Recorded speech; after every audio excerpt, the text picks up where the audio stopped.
औज़ु बिल्लाहि मिनश्शैतानिर्रजीम बिस्मिल्लाहिर्रहमानिर्रहीम अस्सलाम वालेकुम रहमतुल्लाहि व बरकातहू।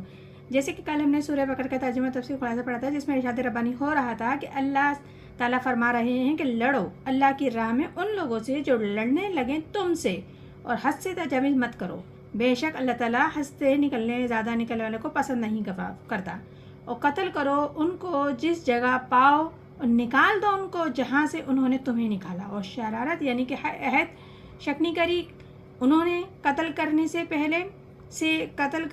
भी ज़्यादा सख्त है, यानी कि जो अहद शक्नी करी उन्होंने वो कत्ल करने से भी ज़्यादा सख्त है। और ना लड़ो उनसे मस्जिदुल हरम के पास जब तक कि ना लड़े तुमसे उस जगह वो, फिर अगर वो खुद ही लड़े तो तुमसे उनको तो कत्ल करो, यही सज़ा है काफिरों की।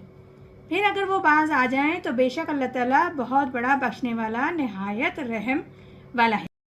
आगे इरशाद रब्बानी है वक़ातिलुहुम हत्ता ला तकूनु फितनातुम वला यकूनु दीनुल्लाहि फ़इन इंतहू फला उद्वाना इल्ला अलल ज़ालिमीन। और लड़ो उनसे यहाँ तक कि ना बाकी रहे फसाद और अक़ीदा और दीन रहे खालिस अल्लाह का। फिर अगर वो बाज आ जाएं तो किसी पर ज़ाती नहीं सिवाय ज़ालिमों के। इस आयत में परवरदिगार आलम फरमा रहे हैं कि उन लोगों से तुम लड़ो।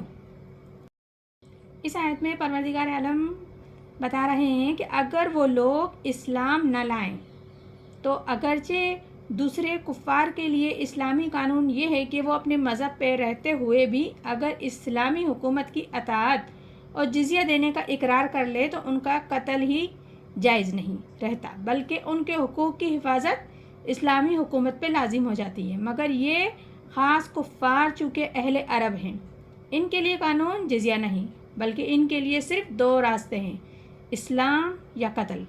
इस वास्ते उनके साथ इस हद तक लड़ो कि उनमें फसाद अक़ीदा यानी कि शिर्क बाकी ना रहे और इनका दीन खालिस अल्लाह ही का हो जाए, उस वक्त तक उनसे लड़ो। और किसी के दीन व मज़हब का खालिसतन अल्लाह के लिए हो जाना मौक़िफ़ है क़बूल इस्लाम पर। तो हासिल ये हुआ कि शिर्क छोड़कर इस्लाम इख्तियार कर लें। और अगर वो लोग कुफ़र से बाज आ जाएं, जिसका ज़िक्र अभी हुआ, तो आखिरत में मग़फ़रत और रहमत के मुस्तहिक़ होने के साथ साथ दुनिया में उनको ये कानून बताया जाता है कि सज़ा की सख्ती किसी पर नहीं सिवाय उन लोगों पे जो बेइंसाफ़ी करने वाले हैं, जो बराए बेइंसाफ़ी खुदाए एहसानात को भूल कर कुफ़र और शिर्क में लगे हुए हैं। और जब ये लोग इस्लाम लाए तो बेइंसाफ़ ना रहे, लिहाजा इन पर सज़ाए कत्ल की सख्ती ना रही। और मुसलमान आगे इरशाद रब्बानी है अश-शहरुल हराम बिश-शहरिल हराम वल हुर्मती क़िसास। हुर्मत वाला महीना है, हुर्मत वाले महीने के और हुर्मतें बदले की चीज़ हैं। यानी कि इस आयत में परवरदिगार आलम बता रहे हैं अश-शहरुल हराम का बदला है शहरुल हराम, यानी कि उन्होंने अगर हुर्मत वाले महीने की बेहुरमती की है तो ये नहीं होगा कि तुम हाथ बांध कर खड़े रहो और ये हुर्मत वाला महीना है, इसमें लिहाजा खूनरेज़ी नहीं हो सकती, क्योंकि रब्बुल इज़्ज़त ने मना किया है हुर्मत वाले महीनों में खूनरेज़ी नहीं होगी।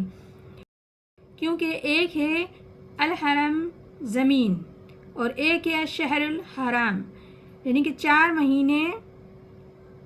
महीने हैं, 3 हज के लिए थे और एक यहाँ उम्रा के लिए। ये 4 महीने हैं जिनके लिए ये तय किया गया था कि कोई भी किसी भी किस्म की खून रेज़ी, जंग, खून खराबा कुछ भी इन महीनों में नहीं होगा। बैतुल मुक़द्दस में और ना खाने काबा में ये बिल्कुल भी नहीं होगा। अगर अपने बाप के कातिल को भी पालो तो उसका भी तुम कत्ल नहीं करोगे। तो एक मकाम है हरम और जिसमें जंग हराम है, और एक वो महीने हैं जिनमें जंग हराम है। लेकिन अगर कुफ़र इक़दाम करे तो ऐसा नहीं होगा कि आप अपने हाथ पांव बांध कर खड़े रह जाओ और अपने आप को पेश कर दो कि भाई ये हुर्मत वाला महीना है, इसमें कत्ल नहीं हो सकता, लिहाजा हम कुछ नहीं कर सकते। लेकिन नहीं, ऐसा नहीं होगा, तुम्हें जवाबी कार्रवाई करनी होगी। ये रब्बुल इज़्ज़त फरमा रहे हैं کہ بے شک یہ حرمت والا مہینہ ہے، اس میں قتل و غارت نہیں ہوگا، لیکن اگر کفار تم پہ اٹیک کرتا ہے تو تمہیں جوابی کارروائی دینی ہوگی اور تمہیں بھی اس کی بے حرمتی کرنی پڑے گی. یعنی کہ بے شک تم بے حرمتی کرو، خون بہاؤ، قتل کرو، بالکل جنگ لڑو ان سے، لیکن اس کا وبال، اس کا عذاب، یہ جو بے حرمتی ہو رہی ہے، بے حرمتی ہو رہی ہے اس مہینے میں، اس جگہ میں خون بہایا جا رہا ہے، لیکن اس کا سارا وبال ان کفار کے اوپر ہی ہوگا. تم اس سے بالکل آزاد رہو گے، تم اس کی خطا کے دائرے میں نہیں ہوگے. یہ سارا کے سارا عذاب کفار کے اس پہ جائے گا، حق میں جائے گا. تو تم بھی اس کے خلاف کارروائی کرو، اقدام کرو، ٹھوس اقدام کرو. جیسے کہ اس نے تم پر زیادتی کی تو تم بھی اس پہ زیادتی کرو. کیونکہ پروردگار عالم فرما رہے ہیں فما نعتدى علیکم فاعتدوا علیہا بمثل ما اعتدى علیکم، کہ جو تم پر زیادتی کرے تو تم اس پر زیادتی کرو جیسے اس نے زیادتی کی تم پر.